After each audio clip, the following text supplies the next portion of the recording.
이재명 정부는 인수위도 없이 출범을 했습니다.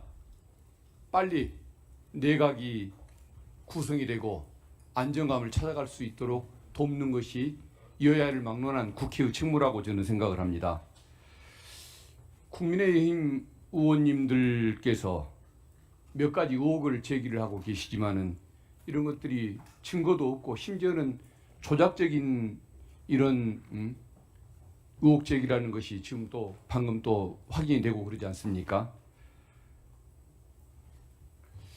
4년에 걸쳐서 있었던 4년에 걸쳐서 있었던 일을 마치 한꺼번에 있었던 일인 것처럼 6억을 한꺼번에 번 것처럼, 그리고 한 사람 평균 출판 기념회에 참여했던 분들 한 분 한 분의 어떤 축의금 액수를 평균 내보면은 5만 원쯤 된 것 같다고 표현했던 것을 마치 책 한 권을 5만 원씩에 팔아먹은 것처럼 이런 식으로 표현을 해가면서 모독을 주고 있습니다.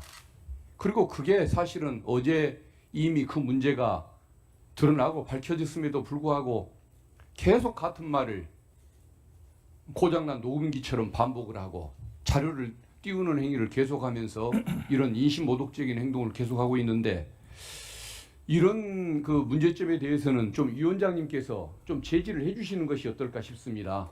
그리고 그렇게 질문할 거리가 없으면 본인들이 관리하는 팬들 때문에 어쩔 수 없이 그런 그 부담감 때문에 계속 그것을 또 반복하는 행태를 보이시는 것 같은데, 차라리 그런 경우에는 질문을 하지 않아도 된다고 권고를 해주시면 어떨까, 그 점을 위원장님께 한번 건의를 드리고 싶습니다. 지금 현재까지 청문회 관련해서 개인의 도덕성, 인신의 문제 관련해서 입증된 것이라고는 후보자의 어떤 경제적 형편이 어려웠다라는 것 외에는 입증되는 것이 없는 것 같습니다. 그리고 어제도 말씀드렸듯이 그 경제적 형편이 어려워졌던 것은 정치자금법 위반 사건의 추징금 문제 때문에 그런 어려움을 겪게 되었다는 것인데, 그 사건의 그 과정에서 수사를 담당했던,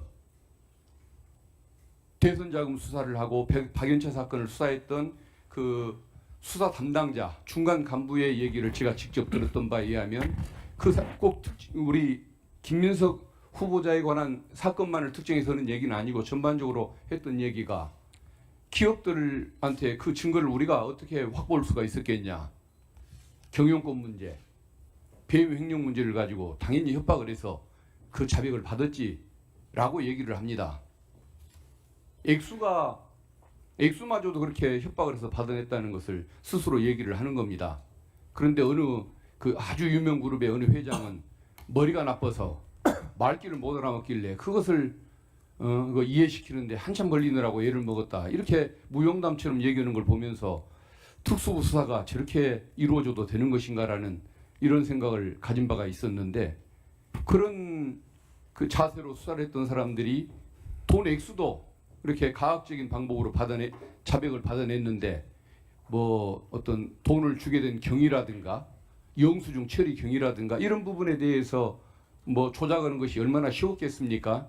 그래서 저는 후보자가 왜 표적 수사를 당했다고 주장하는지 그 심정을 충분히 이해를 할 것 같고, 또 그것이 원인이 돼서 지금의 경제적인 그런 어려움을 겪고 있다는 것, 이것 외에는 저는 사실 입증된 것이 없는 그런 단계라고 보는데, 그래서 좀 이제 어제 나왔고 지금까지 나왔던 그 의혹 제기 이런 것들은 이제 중단하고 새로운 것들 위주로, 또 정책 위주로 좀 질문을 해주는 방법으로 이어갔으면 좋겠다는 것을 위원장님께 한번 건의를 드리고 싶습니다. 정책과 관련된 질의 하나 드리겠습니다. 저는 국무총리의 업무 중에 가장 중요한 것 중에 하나가 사회적 그 갈등을 관리하는 업무라고 생각을 합니다. 통계청에서 작년에 조사했던 자료를 보니까 우리 국민은 보수와 진보 갈등이 가장 심각하다고 느끼고 있다고 합니다. 그리고 또 작년에 대비해서, 전년도에 비해서 가장 심각해지고 있는 어떤 그 갈등의 유형은 남녀 갈등인 것 같다. 그리고 최근 들어서는 세대 갈등이 연령대별 갈등으로까지 깊어지는 것을 느낀다라고 얘기하는데, 거의 뭐 저희들도 똑같이 공감하는 내용이 국민들의 의견을 통해서 확인이 되는 것 같습니다. 그래서 어떤 사회 갈등이 구조적으로 심각해지고 있는 이 현상, 이게 정말 어떤 총리가 되시면은 해결해야 할 가장 큰 문제라고 생각을 합니다. 그러니까 2023년도 국무조정실에서 연구 용역했던 결과에 의하면은 지난 33년간 사회 갈등으로 발생했던 총 비용이 2,628조 원이나 된다라고 그렇게 얘기하는 상황입니다. 그래서 저는 총리가 되신다면은 이 어떤 대한민국의 이런 갈등, 진영 간의 이런 갈등이라든가 남녀 간의 갈등, 세대별 갈등, 여기로 생기는 이 문제점들을 어떤 총리께서 직접 주도해서 좀 해결하는 이런 구조, 시스템, 정성 이런 것들을 좀 들어주셔야 한다는 생각이 드는데 한번 여기에 대해서 의견을 좀 말씀해 주시면 감사하겠습니다. 이재명 대통령님을 오늘 대통령까지 이르게 한 데에는 이재명 대통령님께서 성남시장과 경기도지사 시절에 보였던 적극적인 참여와 기탄 없는 토론의 유도에 의한 문제 해결의 기초가 깔려 있었다고 생각합니다. 그것이 이 정부에 이어져야 된다고 생각합니다.